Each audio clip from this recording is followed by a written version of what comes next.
ದಿಢೀರ್ ಬೆಳವಣಿಗೆಯೊಂದರಲ್ಲಿ ಉಪರಾಷ್ಟ್ರಪತಿ ಜಗದೀಪ್ ಧನ್ಕರ್ ತಮ್ಮ ಹುದ್ದೆಗೆ ರಾಜೀನಾಮೆ ನೀಡಿದ್ದಾರೆ. ಮುಂಗಾರು ಅಧಿವೇಶನದ ಮೊದಲ ದಿನವಾದ ಸೋಮವಾರ ರಾಜ್ಯಸಭೆಯ ಕಲಾಪಗಳಿಗೆ ಹಾಜರಾಗಿದ್ದ ಧನ್ಕರ್ ಸಂಜೆಯ ವೇಳೆ ವೈದ್ಯಕೀಯ ಕಾರಣ ನೀಡಿ ರಾಷ್ಟ್ರಪತಿ ದ್ರೌಪದಿ ಮುರ್ಮು ಅವರಿಗೆ ತಮ್ಮ ರಾಜೀನಾಮೆ ಪತ್ರ ಸಲ್ಲಿಸಿದ್ದಾರೆ. ಬಿಜೆಪಿ ಸಂಸದ ತೇಜಸ್ವಿ ಸೂರ್ಯ ವಿರುದ್ಧದ ಕ್ರಿಮಿನಲ್ ಪ್ರಕರಣ ರದ್ದುಗೊಳಿಸಿದ ಹೈಕೋರ್ಟ್ ಆದೇಶದ ವಿರುದ್ಧ ಕರ್ನಾಟಕ ಸರ್ಕಾರ ಸಲ್ಲಿಸಿದ್ದ ಅರ್ಜಿಯನ್ನು ಸುಪ್ರೀಂ ಕೋರ್ಟ್ ಸೋಮವಾರ ವಜಾಗೊಳಿಸಿದೆ. ಬಿಜೆಪಿ ರಾಜ್ಯಾಧ್ಯಕ್ಷ ಬಿವೈ ವಿಜಯೇಂದ್ರ ಬದಲಾವಣೆಗೆ ಪಟ್ಟು ಹಿಡಿದಿರುವ ಪಕ್ಷದ ಭಿನ್ನಮತೀಯ ನಾಯಕರು ರಾಷ್ಟ್ರ ರಾಜಧಾನಿಗೆ ಸೋಮವಾರ ಬಂದಿದ್ದಾರೆ. ಕರ್ನಾಟಕದಲ್ಲಿ ನೆಲೆಸಿರುವ ಬಾಂಗ್ಲಾದೇಶದ ಅಕ್ರಮ ವಲಸಿಗರ ಬಗ್ಗೆ ಸಿದ್ಧಪಡಿಸಿರುವ ವರದಿಯನ್ನ ವರಿಷ್ಠರಿಗೆ ಮಂಗಳವಾರ ಸಲ್ಲಿಸಲಾಗುತ್ತೆ.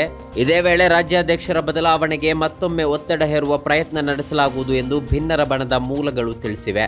ಔರಾದ್ ಬಿಜೆಪಿ ಶಾಸಕ ಪ್ರಭು ಚೌಹಾಣ್ ಅವರ ಪುತ್ರ ಪ್ರತೀಕ್ ಚೌಹಾಣ್ ವಿರುದ್ಧ ಅತ್ಯಾಚಾರ ಆರೋಪ ಸಂಬಂಧ ಎಫ್ಐಆರ್ ದಾಖಲಾದ ಬೆನ್ನಲ್ಲೇ ಬೀದರ್ ಜಿಲ್ಲಾ ಪೊಲೀಸರು ವಿವಿಧ ತಂಡಗಳನ್ನು ರಚಿಸಿ ತಲೆಮರೆಸಿಕೊಂಡಿರುವ ಪ್ರತೀಕ್ ಚೌಹಾಣ್ ಬಂಧನಕ್ಕಾಗಿ ಶೋಧ ಕಾರ್ಯ ಆರಂಭಿಸಿದ್ದಾರೆ.